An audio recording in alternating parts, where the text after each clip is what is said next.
ഹരിയും. ഇന്ന് നമ്മൾ ചിന്തിക്കാൻ പോകുന്നത് കാലഭൈരവാഷ്ടകമാണ്. ഭഗവാൻ പരമശിവന്റെ സവിശേഷമായ ഒരു ഭാവമാണ് കാലഭൈരവ ഭാവം. ശിവൻ തന്നെയാണ് കാലഭൈരവൻ. ആ ഭാവത്തെ സ്തുതിക്കുന്ന 8 ശ്ലോകങ്ങളുള്ള സ്തോത്രമാണ് ഇത്. കാലഭൈരവന്റെ ആവിർഭാവത്തെക്കുറിച്ച് ശിവപുരാണത്തിൽ ഒരു കഥയുണ്ട്. അതായത് ദേവന്മാരുടെ സദസ്സിൽ ഒരിക്കൽ ഒരു ചർച്ചയുണ്ടായി. ആരാണ് പരബ്രഹ്മം? വേദങ്ങളെല്ലാം നിത്യം സ്തുതിക്കുന്ന, മഹർഷിമാരെല്ലാം നിത്യം ധ്യാനിക്കുന്ന ആ പരമവസ്തു ആരാണ്? ഈ വിഷയത്തിൽ ബ്രഹ്മാവ് താനാണ് പരബ്രഹ്മമെന്നും വിഷ്ണു താനാണ് പരബ്രഹ്മമെന്നും സ്ഥാപിക്കാൻ ശ്രമിച്ചു. അങ്ങനെ അവർ തമ്മിൽ തർക്കമായി. ആ തർക്കം പെരുകിയ സമയത്ത് പരമപ്രമാണം വേദങ്ങളായതുകൊണ്ട് വേദങ്ങളോട് തന്നെ ചോദിക്കാമെന്ന് പറഞ്ഞ് വേദങ്ങളെ വിളിച്ചു വരുത്തി.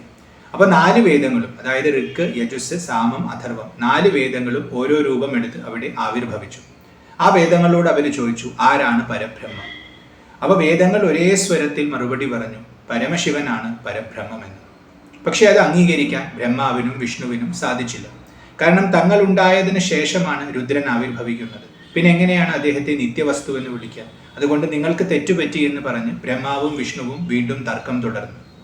കുറെ നേരം അങ്ങനെ തർക്കിച്ചു കഴിഞ്ഞപ്പോൾ വേദങ്ങളുടെ മുഴുവൻ സാരമായിട്ടുള്ള പ്രണവം, അതായത് ഓംകാരം, അവിടെ ഒരു രൂപം എടുത്തു വന്നു.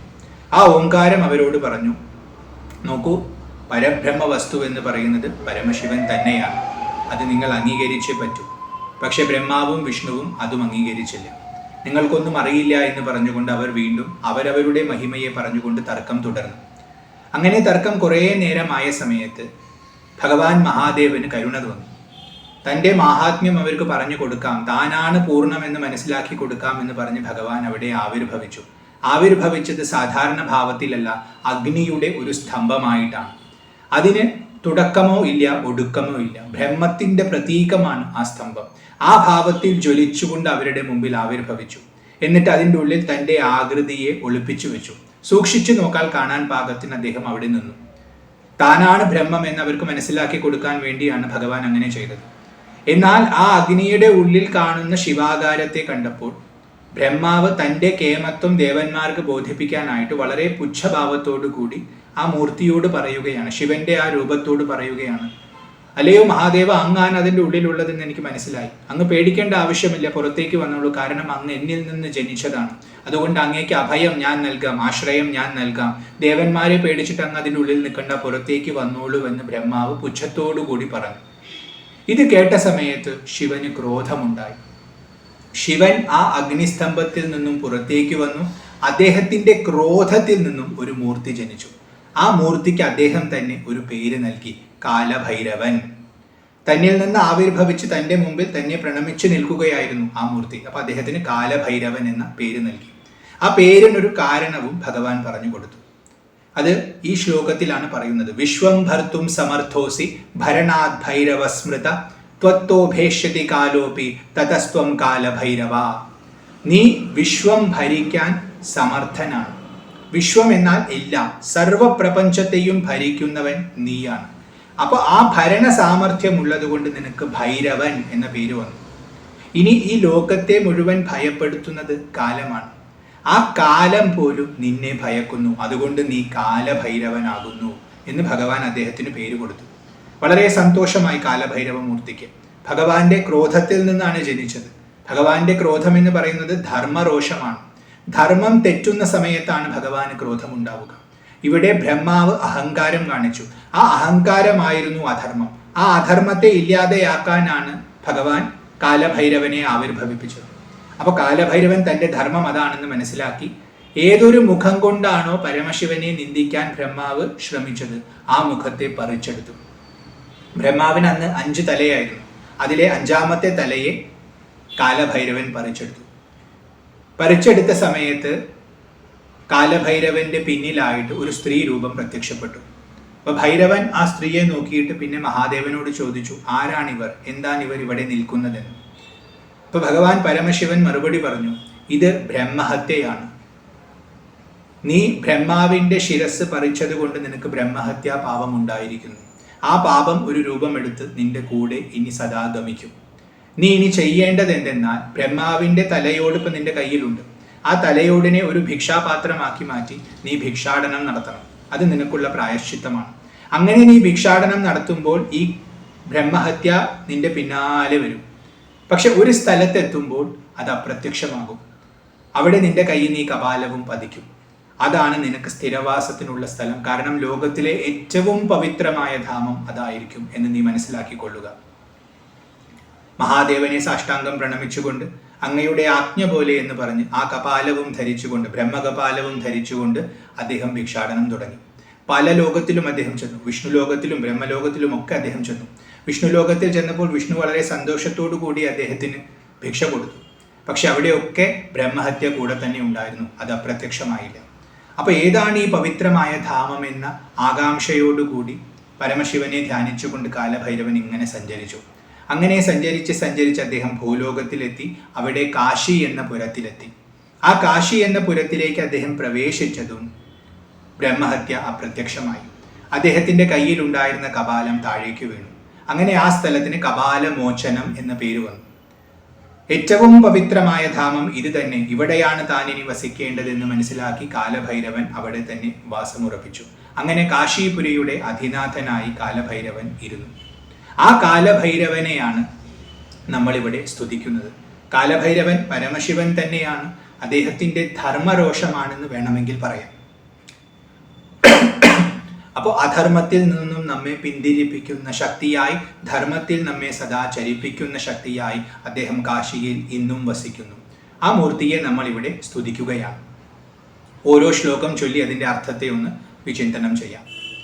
ഓം അഥ ശ്രീ കാലഭൈരവാഷ്ടകം ദേവരാജസേവ്യമാന പാവനാഘ്രി പങ്കജം വ്യാലയജ്ഞസൂത്രമിന്ദുശേഖരം കൃപാകരം നാരദാദി യോഗി വൃന്ദവന്ദിതം ദിഗംബരം കാശികാപുരാധിനാഥ കാലഭൈരവം ഭജേ. ഇവിടെ അവസാനത്തെ വരി എല്ലാ ശ്ലോകത്തിലും ആവർത്തിക്കുന്നു. കാശികാപുരാധിനാഥ കാലഭൈരവം ഭജേ. ഞാൻ ഭജിക്കുന്നു. ആരെയാണ്? കാശികാപുരിയുടെ അധിനാഥനായിരിക്കുന്ന കാലഭൈരവനെ ഞാൻ ഭജിക്കുന്നു. അദ്ദേഹത്തിന്റെ ഗുണങ്ങൾ എന്തൊക്കെയാണെന്നാണ് മറ്റു പദങ്ങളിൽ വർണ്ണിച്ചിട്ടുള്ളത്. അപ്പൊ ഇവിടെ ആദ്യം തന്നെ പറയുന്നു ദേവരാജസേവ്യമാന പാവനാഘ്രി പങ്കജം. അദ്ദേഹത്തിന്റെ പാദപത്മങ്ങളെ, അത് വളരെ പരിശുദ്ധമായ പാദപത്മങ്ങളാണ്. ആ പാദപത്മങ്ങളെ ദേവരാജൻ സദാ സേവിച്ചുകൊണ്ടിരിക്കുന്നു. ദേവരാജൻ എന്ന് പറഞ്ഞാൽ ഇന്ദ്രൻ. ലോകത്തെ പാലിക്കുന്നവരാണ് ദേവന്മാർ. ആ ലോകപാലകരെ മുഴുവൻ നിയന്ത്രിക്കുന്ന ശക്തിയാണ് ഇന്ദ്രൻ. ആ ഇന്ദ്രൻ പോലും ആരുടെ പാദങ്ങളെയാണോ സദാ ഭജിച്ചു കൊണ്ടിരിക്കുന്നത്, ആ കാലഭൈരവനെ ഞാൻ ഭജിക്കുന്നു. കാരണം അത്രയും പാവനമായ പാദമാണത്. എല്ലാ പാപങ്ങളെയും ഇല്ലാതെയാക്കുന്ന പാദം. അതിനെ ശരണം പ്രാപിച്ചാൽ നമ്മുടെ എല്ലാ ദോഷങ്ങളും തീരും. ഇത് ദേവന്മാർക്കും ദേവേന്ദ്രനും അറിയാം. അതുകൊണ്ട് അവർ സദാ ഭഗവാനെ ഭജിക്കുന്നു. വ്യാലയജ്ഞസൂത്രം. യജ്ഞസൂത്രം എന്നാൽ യജ്ഞോപവീതം. യജ്ഞം ചെയ്യാനുള്ള അധികാരത്തിന്റെ അടയാളമായ ചരടാണത്. അത് ദേഹത്തിൽ കോർത്തിടുക പതിവാണ്. എന്നാൽ ഇവിടെ ഇദ്ദേഹം യജ്ഞസൂത്രമായി ധരിച്ചിട്ടുള്ളത് വ്യാലത്തെയാണ്, അതായത് സർപ്പത്തെയാണ്. അപ്പൊ സർപ്പത്തെ യജ്ഞോപവീതമായിട്ട് ധരിച്ചിരിക്കുന്നവനാണ് കാലഭൈരവമൂർത്തി. ഇന്ദുശേഖരം. അദ്ദേഹത്തിന്റെ ശിരസിൽ അദ്ദേഹം ചന്ദ്രക്കല ധരിച്ചിട്ടുണ്ട്.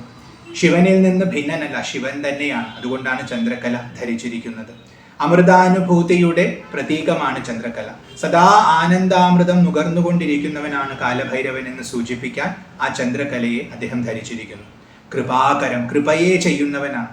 കൃപ തന്നെ മൂർത്തിമത്തായിരിക്കുന്നതോ എന്ന് തോന്നിപ്പോകും അദ്ദേഹത്തിന്റെ പ്രവൃത്തി കണ്ട.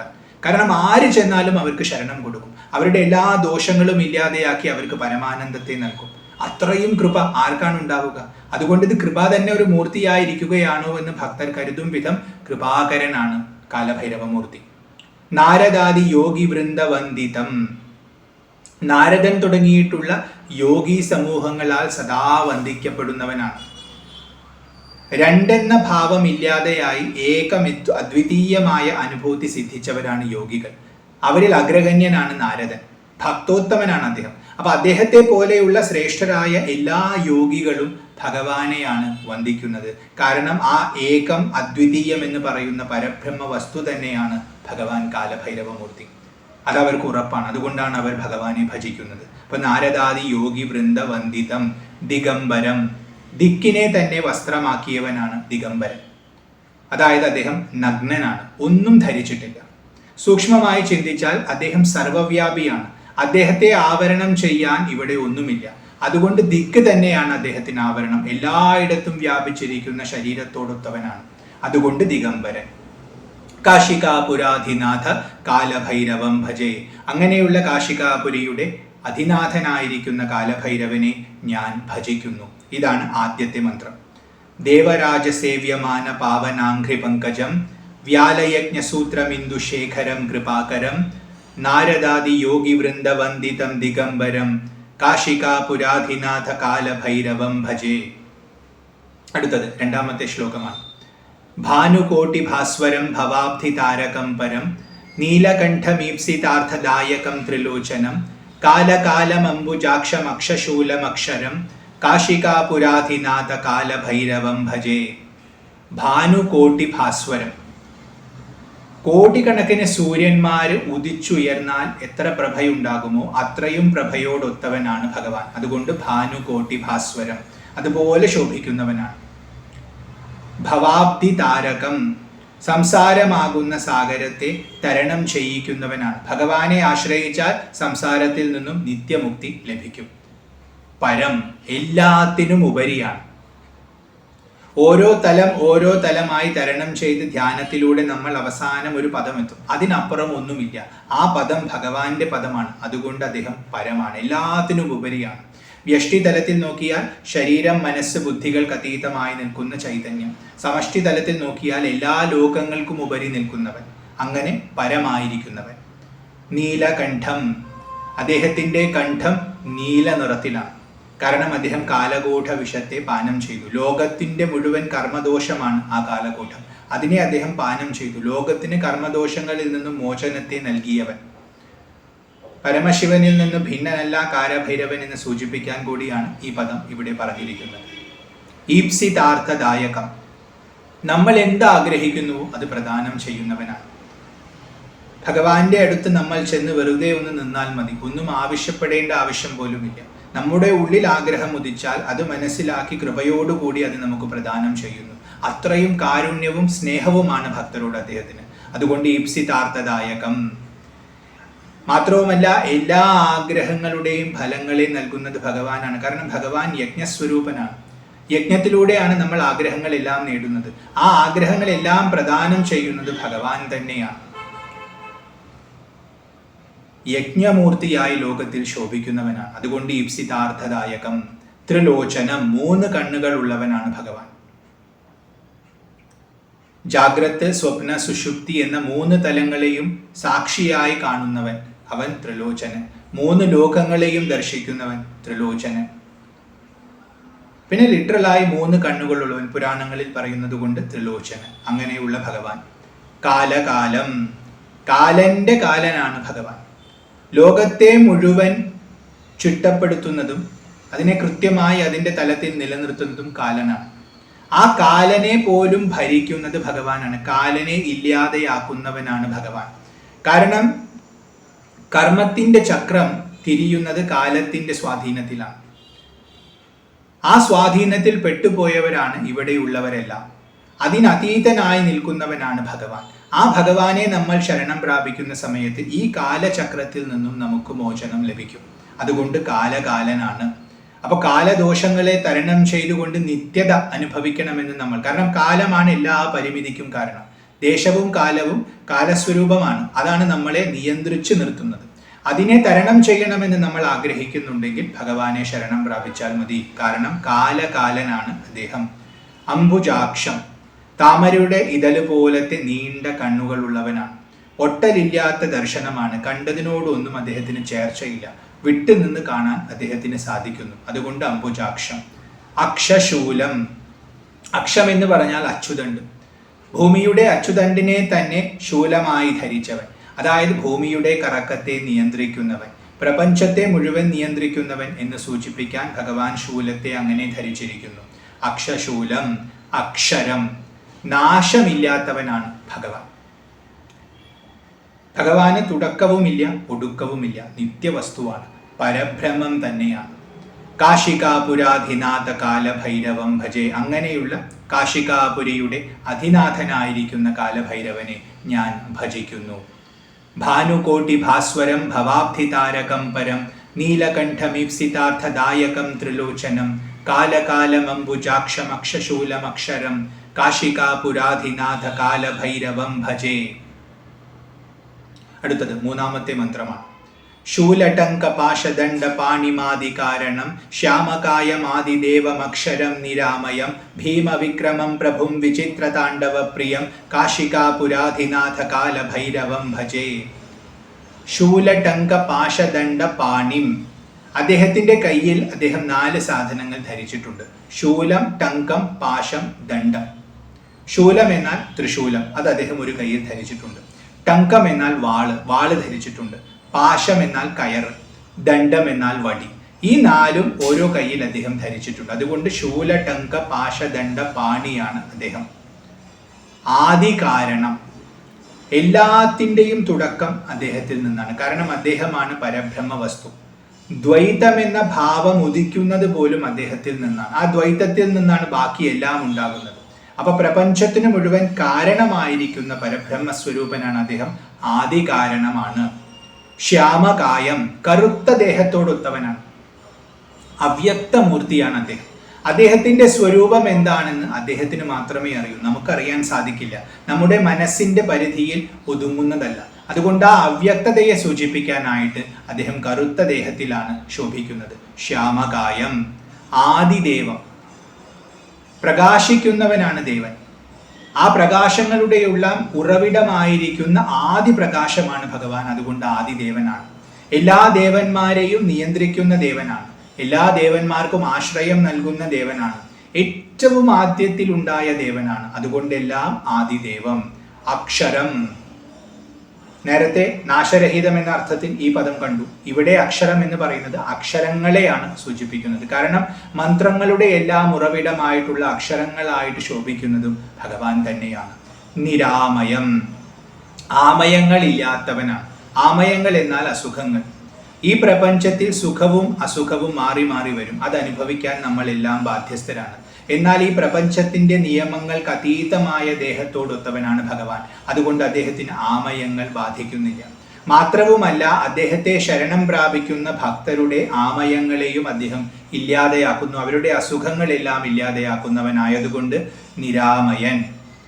ഭീമവിക്രമം, അദ്ദേഹത്തിന്റെ പ്രവൃത്തി എന്ന് പറയുന്നത് എല്ലാത്തിനെയും അതിക്രമിച്ച് നിൽക്കുന്നതാണ്. അത്രയും വലിപ്പമുള്ള പ്രവൃത്തിയാണ് അദ്ദേഹത്തിൻ്റെത്. നമ്മൾ ഈ പ്രപഞ്ചത്തിൽ ചില നിയമങ്ങളെല്ലാം കാണുന്നു. ആ നിയമങ്ങളെ നിലക്കി നിർത്തുന്നത് അദ്ദേഹമാണ്. എന്നാൽ അതിനെല്ലാം അതീതനാണ്.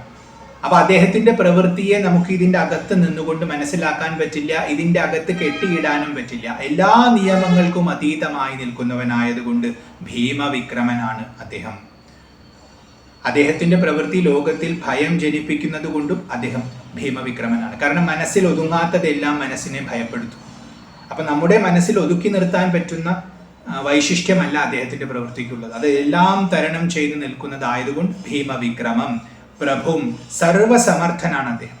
എല്ലാം നിയന്ത്രിക്കുന്നവനാണ് പ്രഭു. പ്രപഞ്ചത്തെ മുഴുവൻ നിയന്ത്രിക്കുന്നവൻ. പ്രപഞ്ചത്തിന്റെ നിയമങ്ങളെല്ലാം നിലക്കി നിർത്തുന്നത് അദ്ദേഹമാണ്.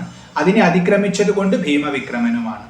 വിചിത്ര താണ്ഡവ പ്രിയം, തൻ്റെ ഉള്ളിലുള്ള ആനന്ദാനുഭൂതിയുടെ പ്രകടീകൃത ഭാവമാണ് താണ്ഡവം. ആ ആനന്ദം നമ്മൾ അനുഭവിക്കുന്ന സുഖമോ ദുഃഖമോ അല്ല, അതിനെല്ലാം അതീതമായി നിൽക്കുന്നതുകൊണ്ട് ആ ആനന്ദം നമുക്ക് വിചിത്രമാണ്. അത് അനുഭവിച്ചവന് മാത്രമേ അദ്ദേഹത്തിന്റെ താണ്ഡവം മനസ്സിലാവൂ. അതുകൊണ്ടാണ് അദ്ദേഹത്തിന്റെ താണ്ഡവത്തെ വിചിത്ര താണ്ഡവം എന്ന് പറയുന്നത്. എല്ലാത്തിനും അതീതമായി നിൽക്കുന്ന ആനന്ദത്തിന്റെ അനുഭൂതിയുടെ ഒരു ആവിർഭാവമാണ് ആ നൃത്തം. അപ്പൊ ആ താണ്ഡവത്തിൽ പ്രിയമുള്ളവൻ. കാരണം ആനന്ദത്തിലാണ് അദ്ദേഹത്തിന് അഭിരുചി. സദാ ആനന്ദത്തിൽ രമിച്ചുകൊണ്ടിരിക്കുന്നവൻ, ഭക്തർക്ക് ആനന്ദത്തെ സദാ പ്രദാനം ചെയ്യുന്നവൻ. അങ്ങനെയുള്ള വിചിത്ര താണ്ഡവ പ്രിയനാണ്. അപ്പൊ അദ്ദേഹത്തിന്റെ നൃത്തം മനസ്സിലാക്കണമെങ്കിൽ പോലും നമുക്ക് ഉയർച്ചയുണ്ടാവണം. അദ്ദേഹം ഏതൊരു ആനന്ദത്തെയാണോ അനുഭവിക്കുന്നത് അത് നമ്മുടെ സ്വരൂപമാണെന്ന് മനസ്സിലാക്കി ആ സ്വരൂപത്തെ നമ്മൾ അനുഭവിക്കുമ്പോൾ മാത്രമാണ് അദ്ദേഹത്തിന്റെ താണ്ഡവം നമുക്ക് ഉൾക്കൊള്ളാൻ പറ്റും. ആ ആനന്ദം അദ്ദേഹം പ്രദാനം ചെയ്യുന്നവനായതുകൊണ്ടും വിചിത്ര താണ്ഡവ പ്രിയനാണ്. കാശികാപുരാധിനാഥ കാലഭൈരവം ഭജേ. അങ്ങനെയുള്ള കാശികാപുരിയുടെ അധിനാഥനായിരിക്കുന്ന കാലഭൈരവനെ ഞാൻ ഭജിക്കുന്നു. ഇതാണ് മൂന്നാമത്തെ മന്ത്രം. ശൂലടങ്ക പാശദണ്ഡ പാണിമാതി കാരണം ശ്യാമകായമാതിദേവം അക്ഷരം നിരാമയം ഭീമവിക്രമം പ്രഭും വിചിത്ര താണ്ഡവ പ്രിയം കാശികാപുരാധിനാഥ കാലഭൈരവം ഭജേ. അടുത്തത് നാലാമത്തെ മന്ത്രമാണ്. ഭുക്തിമുക്തിദായകം പ്രശസ്തചാരു വിഗ്രഹം ഭക്തവത്സലം സ്ഥിതം സമസ്തലോക വിഗ്രഹം വിനിക്വനൻ മനോജ്ഞ ഹേമ കിങ്കിണി ലസത്കട്ടിം കാശികാപുരാധിനാഥ കാലഭൈരവം ഭജേ. ഭുക്തിമുക്തിദായകം. ഈ പ്രപഞ്ചത്തിൽ നമ്മൾ വന്നിട്ടുള്ളത് നമ്മുടെ ഉള്ളിൽ വാസനകൾ ഉള്ളത് കൊണ്ടാണ്. ആ വാസനകൾക്കനുസരിച്ചുള്ള കർമ്മങ്ങൾ ചെയ്ത് അതിനനുയോജ്യമായിട്ടുള്ള ഫലങ്ങളെ നമ്മൾ അനുഭവിക്കുന്നതാണ് ഭോഗം അഥവാ ഭുക്തി. അത് കൃത്യമായി നമുക്ക് ലഭിച്ചാൽ തന്നെ നമ്മൾ ചെയ്തിട്ടുള്ള കർമ്മങ്ങളുടെ വാസനകളൊക്കെ തീർക്കാൻ സാധിക്കും. അപ്പോൾ ഭഗവാൻ ആദ്യം ആ ഭുക്തിയെ നമുക്ക് നൽകും. അങ്ങനെ ഭുക്തിയെ നൽകിക്കൊണ്ട് നമ്മുടെ വാസനാബലത്തെ കുറച്ച് കൊണ്ടുവന്ന് ക്രമേണ നമ്മുടെ സ്വരൂപം സച്ചിദാനന്ദമാണെന്ന ബോധം നമുക്ക് പ്രദാനം ചെയ്യും. അങ്ങനെ കർമ്മത്തിൽ നിന്നും ശാശ്വതമായ മോചനം നമുക്ക് നൽകും. പിന്നീട് വീണ്ടും ഒരിക്കലും ജനിക്കേണ്ടി വരില്ല. ഇതാണ് മുക്തി. അപ്പോൾ ഭുക്തിയെയും മുക്തിയെയും ഭഗവാൻ നൽകുന്നു. നല്ല ഒരു ജീവിതം ജീവിക്കാനുള്ള ശക്തിയും നൽകി അതിനെ തരണം ചെയ്യാനുള്ള സാമർഥ്യവും അദ്ദേഹം നൽകുന്നു. അതുകൊണ്ട് ഭുക്തി മുക്തിദായകനാണ് ഭഗവാൻ. പ്രശസ്ത ചാരു വിഗ്രഹം. പ്രശസ്തം എന്നാൽ ശ്രേഷ്ഠം, ചാരു എന്നാൽ സുന്ദരം. വളരെ സുന്ദരമായ വിഗ്രഹമാണ്. വിശേഷേന ഗ്രഹിക്കാൻ പെടുന്നത് എന്തോ അതാണ് വിഗ്രഹം. അതായത് നമുക്ക് വ്യക്തമായിട്ടുള്ള ഭാവത്തിലുള്ളതാണ് വിഗ്രഹം. മൂർത്തി എന്ന് പറയും. നമുക്ക് കണ്ണുകൊണ്ട് ഇന്ദ്രിയങ്ങളെ കൊണ്ട് അറിയാൻ സാധിക്കുന്നതെല്ലാം വിഗ്രഹമാണ്. ആ ഭാവത്തിൽ അദ്ദേഹത്തിന്റെ രൂപം ഏറ്റവും ശ്രേഷ്ഠമായ രൂപമാണ്, ഏറ്റവും സുന്ദരമായ രൂപമാണ്. മനസ്സിനെ ഹഠാത് ആകർഷിക്കുന്നത് കൊണ്ടാണ് ചാരു എന്ന് വിളിക്കുന്നത്. അത് ഏറ്റവും ശ്രേഷ്ഠവുമാണ്. കാരണം ആ രൂപത്തെ നമ്മൾ ധ്യാനിച്ചാൽ നമുക്ക് ഭുക്തിയും കിട്ടും, മുക്തിയും കിട്ടും. അപ്പോൾ ആ രൂപത്തിന്റെ മഹിമ അത്രയും വലുതാണ്, അത്രയും ശ്രേഷ്ഠമാണ്. അതുകൊണ്ട് പ്രശസ്ത ചാരു വിഗ്രഹം. അങ്ങനത്തെ മൂർത്തിയോടൊത്തവനാണ്. ഭക്തവത്സലം. ഭക്തരോട് അതിയായ സ്നേഹമുള്ളവനാണ്. ഭഗവാനോട് സ്നേഹമുള്ളവരാണ് ഭക്തർ. തന്നോട് സ്നേഹമുള്ളവരോട് തിരിച്ച് സ്നേഹിക്കാതിരിക്കാൻ ഭഗവാൻ അറിയില്ല. തന്നോട് സ്നേഹമുള്ളവരോടെല്ലാം ഭഗവാന് അതിനേക്കാൾ ഇരട്ടി സ്നേഹമാണ്. അതുകൊണ്ടാണ് ഭക്തർക്ക് വേണ്ടി സദാ ജാഗരൂകനായിരിക്കുന്നവനാണ് ഭഗവാൻ. ഭക്തരുടെ ആവശ്യങ്ങൾ എന്താണെന്ന് നേരത്തെ കൂട്ടി കണ്ട് മനസ്സിലാക്കി അതിന് വേണ്ടുന്നത് അവർക്ക് ചെയ്തു കൊടുക്കുന്നവനാണ്. അവർ ചോദിക്കേണ്ട ആവശ്യം പോലുമില്ല. കാരണം കൃപ തന്നെ മൂർത്തിമത്തായി നിൽക്കുന്ന ഭാവമാണ് ഭഗവാനുള്ളത്. അതുകൊണ്ട് ഭക്തവത്സലം. അദ്ദേഹത്തിന്റെ ഭക്തവാത്സല്യം വർണ്ണിക്കുന്ന കഥകളാണ് പുരാണങ്ങളിൽ മുഴുവൻ. അപ്പോൾ പുരാണം പഠിക്കുന്നത് തന്നെ ഭഗവാൻ ഭക്തവത്സലനാണെന്ന് ഉറപ്പിക്കാൻ വേണ്ടിയാണ്. സ്ഥിതം. പ്രപഞ്ചത്തിൽ എവിടെ നോക്കിയാലും ചലനം കാണാം. ആ ചലനത്തിന് മുഴുവൻ ആധാരമായി നിൽക്കുന്ന നിശ്ചലമായ ഒരു തത്വമുണ്ട്. അതാണ് ബ്രഹ്മം. ആ ബ്രഹ്മം തന്നെ സ്വരൂപമായിരിക്കുന്നത് കൊണ്ട് അദ്ദേഹം സ്ഥിതനാണ്. ഒരു ഇളക്കവും അദ്ദേഹത്തിനില്ല. ഇളകുന്നതിനെല്ലാം അദ്ദേഹമാണ് ആധാരം. സമസ്തലോക വിഗ്രഹം. അദ്ദേഹത്തിന്റെ ദേഹം എന്ന് പറയുന്നത് നമ്മളൊരു രൂപത്തിൽ കാണുന്നതുണ്ടെങ്കിലും വാസ്തവത്തിൽ പ്രപഞ്ചം മുഴുവൻ വ്യാപിച്ചിരിക്കുന്നവനാണ്. പ്രപഞ്ചം മുഴുവൻ വ്യാപിച്ചിരിക്കുന്നവനായതുകൊണ്ട് പ്രപഞ്ചം തന്നെ അദ്ദേഹത്തിന്റെ ദേഹമാണ്. വിശ്വം എന്നാണ് സഹസ്രനാമത്തിൽ ആദ്യം വിളിക്കുന്നത്. വിശ്വം തന്നെ അദ്ദേഹത്തിന്റെ ദേഹമാണ്. പുരുഷ സൂക്തത്തിൽ പുരുഷനായി സ്തുതിക്കപ്പെടുന്നതാരോ അത് ഈ പരബ്രഹ്മ വസ്തു തന്നെയാണ്. അതുകൊണ്ട് സമസ്ത ലോക വിഗ്രഹം. ലോകം എന്ന ശബ്ദം കൊണ്ട് കാണപ്പെടുന്നത് എന്ന് അർത്ഥമെടുത്താൽ നമ്മൾ കാണുന്നതെല്ലാം അദ്ദേഹത്തിന്റെ വിഗ്രഹമാണ്. യാതൊന്നു കാൺമതതു നാരായണ പ്രതിമ എന്ന് തുഞ്ചത്താചാര്യൻ പറയുന്ന പോലെ കാണുന്നതെല്ലാം അദ്ദേഹത്തിന്റെ രൂപമാണെന്ന് മനസ്സിലാക്കണം ഭക്തൻ. വിനിക്വനൻ മനോജ്ഞ ഹേമ കിങ്കിണി ലസത്കട്ടിം. അദ്ദേഹത്തിന്റെ അരപ്രദേശത്ത് അദ്ദേഹം സ്വർണം കൊണ്ടുണ്ടാക്കിയിട്ടുള്ള മനോഹരമായ ഒരു കിങ്കിണി ധരിച്ചിട്ടുണ്ട്. അത് അദ്ദേഹം ചലിക്കുന്നതിനനുസരിച്ച് ശബ്ദിക്കുന്നു. ആ ശബ്ദം വളരെ മനോഹരമാണ്. അത് ലോകം മുഴുവൻ വ്യാപിച്ച് അതിനെ പരിശുദ്ധമാക്കുന്നു. അതാണ് വിനിക്വനൻ മനോജ്ഞ ഹേമ കിങ്കിനി ലസത്കട്ടിം. അങ്ങനത്തെ സ്വർണ്ണ അരഞ്ഞാനം ധരിച്ചിട്ടുള്ളവൻ. കാശികാപുരാധിനാഥ കാലഭൈരവം ഭജേ. കാശികാപുരിയുടെ അധിനാഥനായിരിക്കുന്ന ആ കാലഭൈരവനെ ഞാൻ ഭജിക്കുന്നു. ഇതാണ് 4ാമത്തെ മന്ത്രം. ഭുക്തിമുക്തിദായകം പ്രശസ്തചാരു വിഗ്രഹം ഭക്തവത്സലം സ്ഥിതം സമസ്തലോക വിഗ്രഹം വിനിക്വനൻ മനോജ്ഞ ഹേമ കിങ്കിനി ലസത്കട്ടിം കാശികാപുരാധിനാഥ കാലഭൈരവം ഭജേ. അടുത്തത് 5ാമത്തെ മന്ത്രമാണ്. ധർമ്മസേതുപാലകം ത്വധർമ്മമാർഗനാശകം കർമ്മപാശമോചകം സുശർമദായകം വിഭും സ്വർണവർണശേഷപാശോഭിതാംഗമണ്ഡലം കാശികാപുരാധിനാഥ കാലഭൈരവം ഭജേ. ധർമ്മസേതുപാലകം. സേതു എന്നാൽ അതിർത്തി എന്നാണ് അർത്ഥം. അണക്കെട്ട് എന്നൊക്കെ വിളിക്കാം സേതുവിനെ. അപ്പൊ ധർമ്മമാകുന്ന ജലത്തിനെ കെട്ടി നിർത്തുന്ന അണക്കെട്ടാണ് ധർമ്മസേതു. അതായത് ധർമ്മത്തെ നിലനിർത്തുന്ന അതിർത്തി, അതിനെ പാലിക്കുന്നവനാണ് ധർമ്മസേതു പാലകൻ.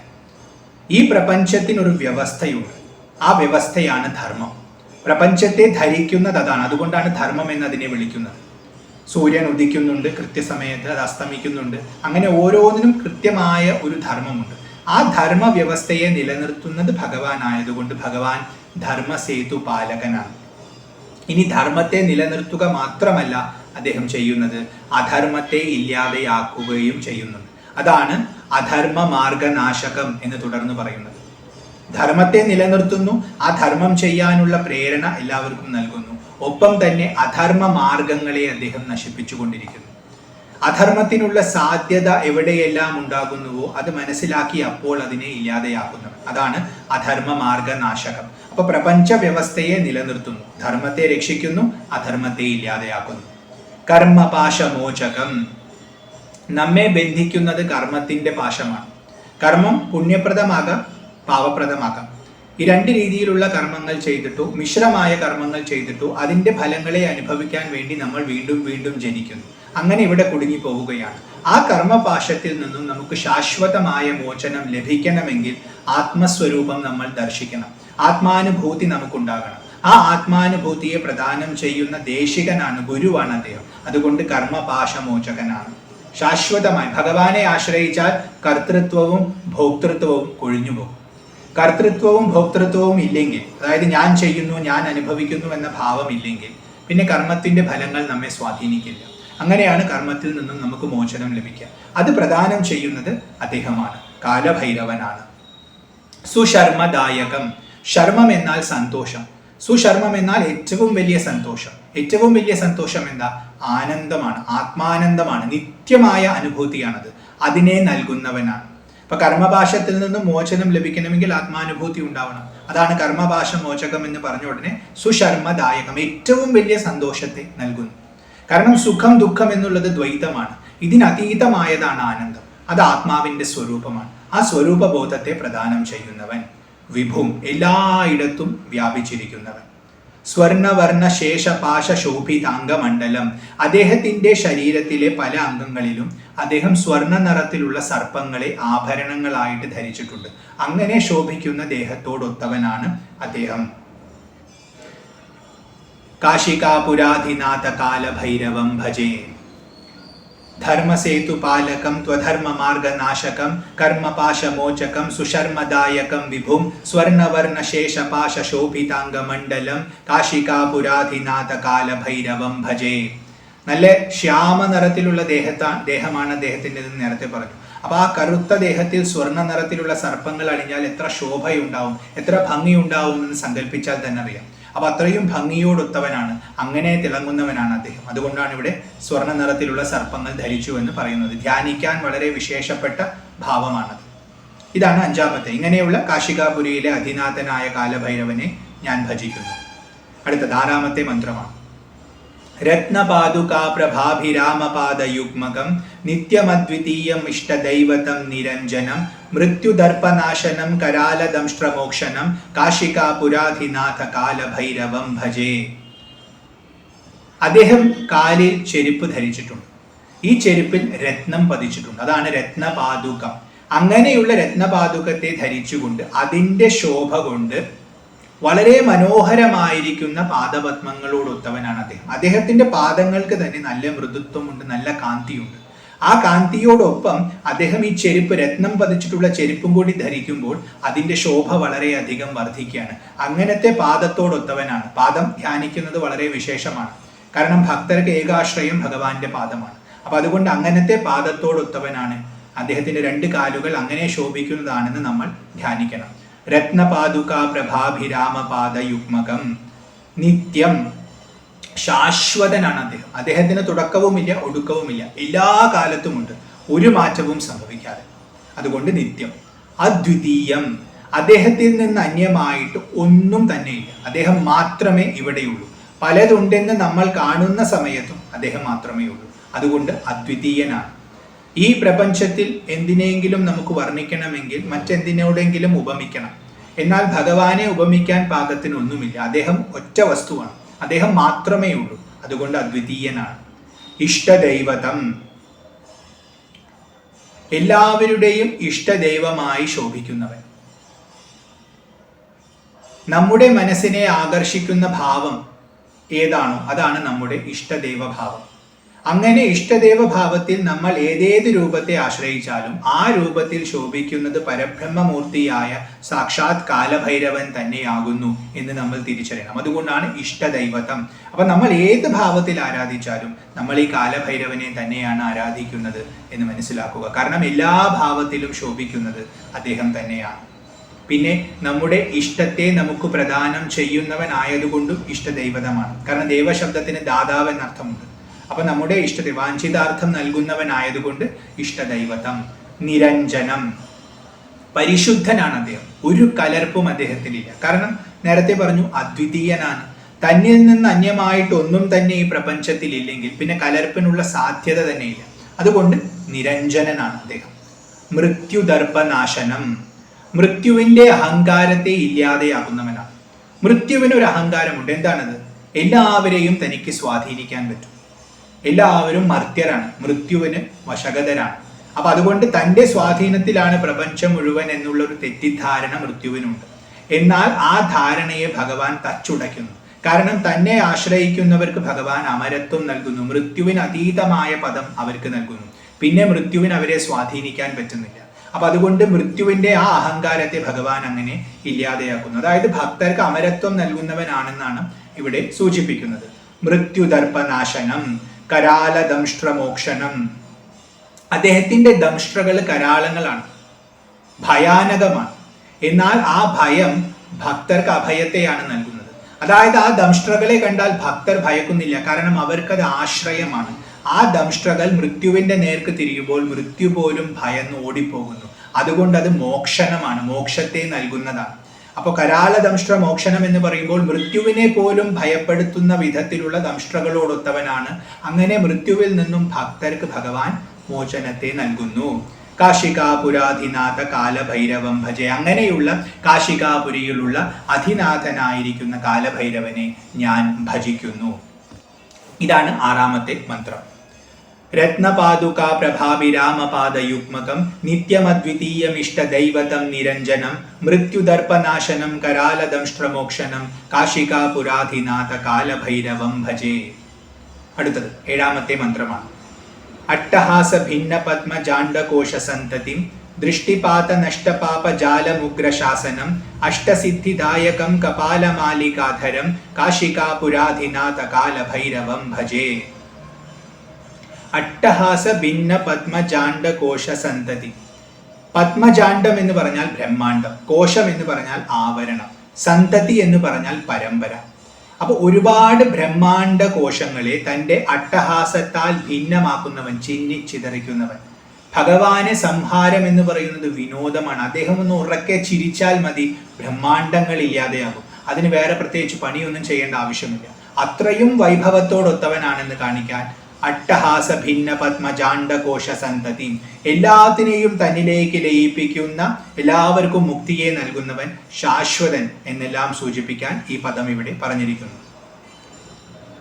ദൃഷ്ടിപാത നഷ്ടപാപ ജാലം ഉഗ്രശാസനം. ഇപ്പൊ നേരത്തെ പറഞ്ഞ ആ സംഹാരഭാവം നടന്നാൽ മാത്രമേ സൃഷ്ടി നടക്കൂ. എല്ലാം അതിന്റെ കൺസ്റ്റിറ്റ്യുവൻസിലേക്ക് തിരിച്ചു വന്ന് പിന്നെ അതിൽ നിന്നാണ് പുതിയ സൃഷ്ടി നടക്കുന്നത്. അപ്പൊ സൃഷ്ടിക്കും കൂടിയും കാരണക്കാരനാണ് അദ്ദേഹം എന്ന് അവിടെ സൂചിപ്പിച്ചിരിക്കുന്നത്. ദൃഷ്ടിപാത നഷ്ടപാപ ജാലം, അദ്ദേഹത്തിന്റെ ദൃഷ്ടി നമ്മുടെ മേലിൽ പതിഞ്ഞാൽ പാപജാലം ഇല്ലാതെയാകും. ജാലം എന്നാൽ വല. നമ്മൾ ചെയ്തിട്ടുള്ള പാപങ്ങൾ ഒരു വലയായി നമുക്ക് ചുറ്റും വിരിഞ്ഞു കിടക്കുന്നു. അത് നമ്മൾ കുടുക്കിയിരിക്കുന്നു. അതിൽ നിന്ന് മോചനം വേണമെങ്കിൽ നമ്മൾ ഒന്നും ചെയ്യേണ്ട, ഭഗവാനെ ഒന്ന് ഭക്തിയോടുകൂടി വിളിച്ചാൽ മതി. ആ വിളി കേട്ട മാത്രയിൽ ഭഗവാന്റെ ദൃഷ്ടി നമ്മുടെ നേർക്ക് തിരിക്കും. ആ ദൃഷ്ടി ഒന്ന് പതിഞ്ഞാൽ തന്നെ നമ്മുടെ പാപജാലങ്ങൾ ഭസ്മമായി പോകും. അത്രയും മഹിമാവോടൊത്തവനാണ് ഭഗവാൻ. അതാണ് ദൃഷ്ടിപാത നഷ്ട പാപജാലം ഉഗ്രശാസനം. അദ്ദേഹം എന്തു പറയുന്നുവോ അത് വ്യക്തമായി നടത്തപ്പെടും. കാരണം അദ്ദേഹത്തിന്റെ ശാസനത്തെ ലംഘിക്കാൻ ആർക്കും സാധിക്കില്ല. ദേവന്മാരെല്ലാം പ്രവർത്തിക്കുന്നത് അദ്ദേഹത്തെ ഭയന്നിട്ടാണ്. മൃത്യു ചരിക്കുന്നത് അദ്ദേഹത്തെ ഭയന്നിട്ടാണ്. സൂര്യൻ ഉദിക്കുന്നത് അദ്ദേഹത്തെ ഭയന്നിട്ടാണ്. വായു ചരിക്കുന്നത് അദ്ദേഹത്തെ ഭയന്നിട്ടാണ്. ഇങ്ങനെ ഈ പ്രപഞ്ചത്തിലുള്ള എല്ലാ ശക്തിവിശേഷങ്ങളും അദ്ദേഹത്തിന്റെ ശാസനയ്ക്ക് വിധേയരാണ്. അതുകൊണ്ട് ഉഗ്രശാസനമാണ്. ഭഗവാൻ ആജ്ഞാപിച്ചാൽ അത് നടന്നിരിക്കണം, നടന്നിരിക്കും. അഷ്ടസിദ്ധിദായകം, 8 സിദ്ധികളെ പ്രദാനം ചെയ്യുന്നവനാണ്. 8 സിദ്ധി എന്ന് പറഞ്ഞാൽ അണിമ, മഹിമ, ലഘിമ, ഗരിമ, പ്രാപ്തി, പ്രാകാമ്യം, ഈശിത്വം, വശിത്വം. ഇതാണ് അഷ്ടസിദ്ധികൾ. അണിമ എന്ന് പറഞ്ഞാൽ ചെറുതാവാനുള്ള കഴിവാണ്. മഹിമ എന്ന് പറഞ്ഞാൽ വലുതാവാനുള്ള കഴിവാണ്. ലഘിമ എന്ന് പറഞ്ഞാൽ ഭാരം കുറയ്ക്കാനുള്ള കഴിവാണ്. ഗരിമ എന്ന് പറഞ്ഞാൽ ഭാരം കൂട്ടാനുള്ള കഴിവാണ്. പ്രാപ്തി എന്ന് പറഞ്ഞാൽ ആഗ്രഹിക്കുന്ന സ്ഥലത്തേക്ക് എത്തിച്ചേരാനുള്ള ശേഷിയാണ്. പ്രാകാമ്യം എന്ന് പറഞ്ഞാൽ മനസ്സിൽ തോന്നുന്ന എല്ലാ ആഗ്രഹങ്ങളും സാധിച്ചെടുക്കാനുള്ള സാമർഥ്യമാണ്. ഈശിത്വം എന്ന് പറഞ്ഞാൽ പഞ്ചഭൂതങ്ങളെയും തൻ്റെ വരുതിയിൽ നിർത്താനുള്ള ശേഷിയാണ്. വശിത്വം എന്ന് പറഞ്ഞാൽ ആൾക്കാരെയെല്ലാം വശീകരിക്കാനുള്ള ശേഷിയാണ്. ഇങ്ങനെ 8 സിദ്ധികളുണ്ട്. ഈ 8 സിദ്ധികളെയും നൽകുന്നത് ഭഗവാനാണ്. അതുകൊണ്ട് അഷ്ടസിദ്ധിദായകം. കപാലമാലികാധരം, അദ്ദേഹം കപാലങ്ങളാകുന്ന, തലയോടുകളാകുന്ന മാലയെ ധരിച്ചിരിക്കുന്നു. തലയോടുകൾ കൊണ്ടുണ്ടാക്കിയിട്ടുള്ള മാലയെ ധരിച്ചിരിക്കുന്നു. നേരത്തെ ബ്രഹ്മാവിന്റെ തലയോട് കൊണ്ട് അദ്ദേഹം ഭിക്ഷയാചിച്ച് നടന്നു എന്ന് പറഞ്ഞു. ആ തലയോട് ബ്രഹ്മാവിന്റെ അഹങ്കാരമാണ്. അതുപോലെ ഭക്തരുടെ എല്ലാം അഹങ്കാരത്തെ ഒരു മാലയായി അദ്ദേഹം ധരിച്ചിരിക്കുന്നു. അതായത് ഭക്തർ അദ്ദേഹത്തിന് സമർപ്പിക്കേണ്ടത് തങ്ങളുടെ അഹങ്കാരത്തെയാണ്. അഹങ്കാരത്തെ സമർപ്പിച്ചു കഴിഞ്ഞാൽ ഭക്തർ പരിശുദ്ധരാകും. പിന്നെ ഭഗവാൻ എല്ലാം നോക്കിക്കോളും. അപ്പോൾ ആ അഹങ്കാരത്തെ ഇല്ലാതെയാക്കുന്നവനാണ്. എൻ്റെ അടുത്ത് അഹങ്കാരം പ്രദർശിപ്പിക്കരുത്, അഹങ്കാരത്തെ ഉപേക്ഷിക്കൂ എന്നെല്ലാം ഭക്തരെ ഉപദേശിക്കാൻ വേണ്ടി അദ്ദേഹം കപാലമാലികയെ ധരിച്ചിരിക്കുന്നു. കാശികാപുരാധിനാഥ കാലഭൈരവം ഭജേ. അങ്ങനെയുള്ള കാശികാപുരിയുടെ അധിനാഥനായിരിക്കുന്ന കാലഭൈരവനെ ഞാൻ ഭജിക്കുന്നു. ഇതാണ് 7ാമത്തെ മന്ത്രം. അട്ടഹാസ ഭിന്ന പത്മജാണ്ഡകോശ സന്തതിം ദൃഷ്ടിപാത നഷ്ടപാപ ജാലമുഗ്രശാസനം അഷ്ടസിദ്ധിദായകം കപാലമാലികാധരം കാശികാപുരാധിനാഥ കാലഭൈരവം ഭജേ. അടുത്തത് 8ാമത്തെ മന്ത്രമാണ്. ഭൂതസംഘനായകം വിശാലകീർത്തിദായകം കാശിവാസലോക പുണ്യപാപശോധകം വിഭും നീതിമാർഗകോവിദം പുരാതനം ജഗത്പതിം കാശികാപുരാധിനാഥ കാലഭൈരവം ഭജേ. ഭൂതസംഘനായകം, ഭൂതഗണങ്ങളുടെ നായകനായിരിക്കുന്നവൻ, അവരെ നയിക്കുന്നവനാണ്. ഭഗവാൻ പരമശിവന്റെ ഗണങ്ങളെ കുറിച്ച് നമുക്കെല്ലാം അറിയാം. ആ ഭൂതഗണങ്ങൾക്ക് നായകനായിരിക്കുന്നവൻ.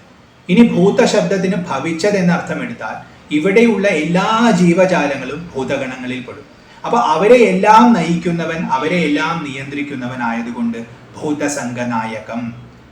വിശാല കീർത്തിദായകം, അദ്ദേഹം വിശാലമായ കീർത്തിയെ പ്രദാനം ചെയ്യും. കാരണം നമ്മുടെ ഉള്ളിലുള്ള സദ്വാസനകളെ വർദ്ധിപ്പിക്കുമ്പോൾ സ്വാഭാവികമായും നല്ല പ്രവൃത്തി ചെയ്യാൻ നമുക്ക് സാധിക്കും.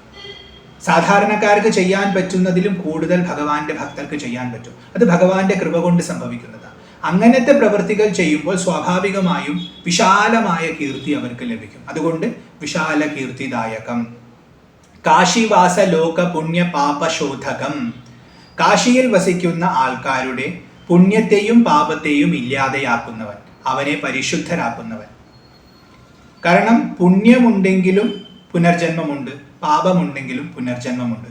കാശി എന്ന് പറയുന്നത് മോക്ഷധാമമാണ്. കാശിയിൽ വന്നാൽ മോക്ഷം കിട്ടും. ആ കാശിയെ ഭരിക്കുന്നവനാണ് കാലഭൈരവൻ. അപ്പൊ അവിടെ നമ്മൾ ചെന്നാൽ, അവിടെ ചെല്ലുന്നത് ആരാണെങ്കിലും അവരുടെ പുണ്യവും പാപവും അദ്ദേഹം ദഹിപ്പിച്ചില്ലാതെയാക്കി അവർക്ക് മോക്ഷത്തെ നൽകും. അതാണ് കാശി വാസലോക പുണ്യ പാപശോധകം. കാരണം കാശിയിൽ ചെല്ലുന്നത് തന്നെ മുക്തി ലഭിക്കാൻ വേണ്ടിയാണ്. മറ്റൊരു ആവശ്യവുമായി അവിടെ പോകേണ്ട ആവശ്യമില്ല. വിഭുവും എല്ലായിടത്തും വ്യാപിച്ചിരിക്കുന്നവൻ. നീതിമാർഗ കോവിദം, ശരിയായതെന്തോ അതാണ് നീതി. ആ നീതിയുടെ മാർഗത്തെ നന്നായി അറിയുന്നവനാണ്. ഒരു വ്യക്തിയെ നല്ല വഴിയിലൂടെ നടത്തണമെങ്കിൽ ആ വ്യക്തിക്ക് ആ വഴി നന്നായി അറിയണം. അയാൾക്ക് മാത്രമേ ഗൈഡ് ആവാൻ പറ്റൂ. അപ്പൊ ലോകത്തിന് മുഴുവൻ ഗുരുവായിരിക്കുന്നവനാണ് ഭഗവാൻ. കാരണം ഭഗവാന് ശരിയായ വഴിയെ കുറിച്ച് നല്ല ബോധമുണ്ട്. അപ്പൊ ഭഗവാനെ ആശ്രയിച്ചു കഴിഞ്ഞാൽ ശരിയായ വഴിയിലൂടെ ഭഗവാൻ നടത്തും. അധർമ്മ മാർഗത്തെ നശിപ്പിക്കുന്നവനാണെന്ന് നേരത്തെ പറഞ്ഞു, ധർമ്മത്തെ പാലിക്കുന്നവനുമാണ്. അപ്പൊ അതുകൊണ്ട് ശരിയായ മാർഗം എന്താണെന്ന് ഭഗവാന് വ്യക്തമായി അറിയാം. അപ്പൊ ജീവിതത്തിൽ നമുക്ക് എപ്പോഴെല്ലാമാണോ സംശയം ഉണ്ടാകുന്നത്, ഇതി കർത്തവ്യത മൂഢത നമുക്ക് എപ്പോഴും ഉണ്ടാകുന്നുവോ, എന്താണ് ചെയ്യേണ്ടതെന്ന് അറിയാതിരിക്കുന്നുവോ, ആ സമയത്ത് ഭഗവാനെ ശരണം പ്രാപിക്കുക.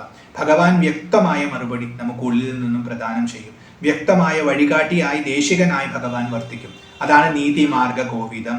പുരാതനം, പണ്ടേ ഉള്ളവനാണ്. പ്രപഞ്ചത്തിന്റെ തുടക്കത്തിന് മുമ്പേ അദ്ദേഹമുണ്ട്. അതുകൊണ്ട് ഏറ്റവും പഴയവനാണ്, പുരാതനമാണ് ഭഗവാൻ.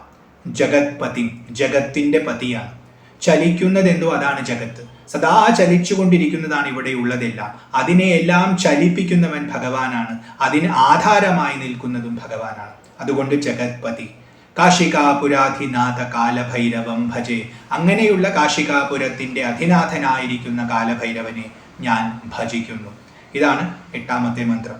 ഭൂതസംഘനായകം വിശാലകീർത്തിദായകം കാശിവാസലോക പുണ്യ പാപശോധകം വിഭും നീതിമാർഗ കോവിദം പുരാതനം ജഗത്പതിം കാശികാപുരാധിനാഥ കാലഭൈരവം ഭജേ. ഇനി 9ാമതായിട്ട് ഫലശ്രുതിയാണ്. കാലഭൈരവാഷ്ടകം പഠന്തിയേ മനോഹരം ജ്ഞാനമുക്തി സാധനം വിചിത്ര പുണ്യവർദ്ധനം ശോകമോഹ ദൈന്യലോഭ കോപതാപനാശനം പ്രയാന്തി കാലഭൈരവാംഘ്രി സന്നിധിം നരാധ്രുവം. മനോഹരം കാലഭൈരവാഷ്ടകം യേ പഠന്തി. ആരാണോ മനോഹരമായിട്ടുള്ള ഈ കാലഭൈരവാഷ്ടകത്തെ പഠിക്കുന്നത്, മനസ്സിനെ ഹരിക്കുന്നതാണ് ഇതിലെ ഓരോ പദങ്ങളും. അതുകൊണ്ട് മെനക്കെടേണ്ട ആവശ്യമില്ല. ഇത് ചൊല്ലുമ്പോൾ തന്നെ നമുക്ക് ആനന്ദം ഉണ്ടാകുന്നത് കൊണ്ട് ചൊല്ലാൻ തന്നെ നമുക്ക് വളരെ സന്തോഷമുണ്ടാകും. അപ്പോൾ മനോഹരമായിട്ടുള്ള അഷ്ടകമാണ്. ഇതാര് പഠിക്കുന്നുവോ, ജ്ഞാനമുക്തി സാധനം. ഇത് ജ്ഞാനത്തെ, താൻ ആരാണെന്നുള്ള ബോധമാണ് ജ്ഞാനം. അതിനെ പ്രദാനം ചെയ്തുകൊണ്ട് ഒരുവനെ മുക്തനാക്കും. അപ്പൊ ജ്ഞാനമുക്തി സാധനമാണ്. ഇതിന്റെ ഫലം അതാണ്. ഇത് നമ്മൾ നന്നായി ജപിച്ചാൽ നമുക്ക് മുക്തി ലഭിക്കും. വിചിത്ര പുണ്യവർദ്ധനം. നമ്മൾ ഒരുപാട് ശ്രേഷ്ഠമായ പ്രവൃത്തി ചെയ്തിട്ടാണ് പുണ്യം നേടുന്നത്. എന്നാൽ അതൊന്നും ചെയ്യാതെ ഈ ശ്ലോകം മാത്രം, ഈ സ്തോത്രം മാത്രം ജപിച്ചാൽ നമ്മുടെ പുണ്യം വർദ്ധിക്കും. അപ്പൊ അത് വളരെ വിചിത്രമാണ്. കാരണം യുക്തിക്ക് നിരക്കുന്നതല്ല. അതുകൊണ്ട് സ്തോത്രം ജപിച്ചതിലൂടെ മാത്രം പുണ്യത്തെ വർദ്ധിപ്പിക്കാൻ ശേഷിയുള്ളതായതുകൊണ്ട് വിചിത്ര പുണ്യവർദ്ധനം. ശോകമോഹ ദൈന്യ ലോഭ കോപ താപനാശനം. നമ്മുടെ ശോകത്തെ, മോഹത്തെ, ദൈന്യത്തെ, ലോഭത്തെ, കോപത്തെ, താപത്തെ എല്ലാം നശിപ്പിക്കുന്നതാണ് ഈ സ്തോത്രം. അപ്പൊ ഈ ദോഷങ്ങളിൽ നിന്നൊക്കെ നമുക്ക് മോചനം ഈ സ്തോത്രം ജപിക്കുന്നതിലൂടെ ലഭിക്കും. പ്രയാന്തി കാലഭൈരവാംഘ്രി സന്നിധിം നരാധ്രുവം. ധ്രുവമായിട്ടുള്ള, അതായത് ഉറപ്പുള്ള, അതിനൊരു ഇളക്കവുമില്ല, അങ്ങനത്തെയുള്ള ഭഗവാന്റെ കാലഭൈരവന്റെ പാദപത്മങ്ങളെ ആരാണോ ഈ സ്തോത്രം ജപിക്കുന്നത് ആ നരന്മാര് പ്രാപിക്കും. നരന്മാർക്ക് ഏകാശ്രയമായിരിക്കുന്ന പാദപത്മം ഭഗവാന്റെയാണ്. ആ പാദപത്മം നമുക്ക് ലഭിക്കും. ഭുക്തിമുക്തിദായകനാണെന്ന് നേരത്തെ പറഞ്ഞപ്പോൾ നമുക്ക് ഭുക്തിയും ഉണ്ടാകും, ശാശ്വതമായ മുക്തിയും ലഭിക്കും. പിന്നെ ഒരു ഭയവും നമുക്ക് ജീവിതത്തിലില്ല. ഭയത്തെ ഇല്ലാതെയാക്കുന്നവനാണ് ഭൈരവൻ. അതുകൊണ്ട് കാലഭൈരവനെ ഭജിച്ച് ഈ സ്തോത്രം ജപിച്ച് നിത്യമുക്തി സമ്പാദിക്കാൻ നമ്മൾ ഓരോരുത്തരും ശ്രമിക്കണമെന്ന സൂചനയാണ് ഈ ഫലശ്രുതിയിൽ അടങ്ങിയിട്ടുള്ളത്. ഇതാണ് കാലഭൈരവാഷ്ടകം പഠന്തിയേ മനോഹരം ജ്ഞാനമുക്തി സാധനം വിചിത്ര പുണ്യവർദ്ധനം ശോകമോഹ ദൈന്യലോഭ കോപതാപനാശനം പ്രയാന്തി കാലഭൈരവാംഘ്രി സന്നിധിം നരാധ്രുവം. ഇത് ശ്രീ കാലഭൈരവാഷ്ടകം സമ്പൂർണ്ണം. കാലഭൈരവന്റെ മഹിമാവിനെ പരമാവധി വ്യക്തമാക്കി തരുന്ന ഈ സ്തോത്രത്തിന്റെ എളിയ വ്യാഖ്യാനത്തെ ആ കാലഭൈരവന്റെ തന്നെ തൃപ്പാദങ്ങളിൽ സമർപ്പിക്കുന്നു. ഓം നമഃ ശിവായ. ഈ വീഡിയോ നിങ്ങൾക്ക് ഇഷ്ടപ്പെട്ടുവെങ്കിൽ ഇതൊന്ന് ലൈക്ക് ചെയ്യുക. ഈ വിഷയങ്ങളിൽ താല്പര്യമുള്ളവർക്ക് ഇത് ഷെയർ ചെയ്തു കൊടുക്കുക. കുറച്ച് പേരിലേക്ക് ഇത് എത്തട്ടെ എന്ന് ആഗ്രഹിക്കുന്നു. അതുകൊണ്ടാണ് പറഞ്ഞത്. കൃഷ്ണ ഗുരുവായൂരപ്പ നാരായണ. ഹരി ഓം.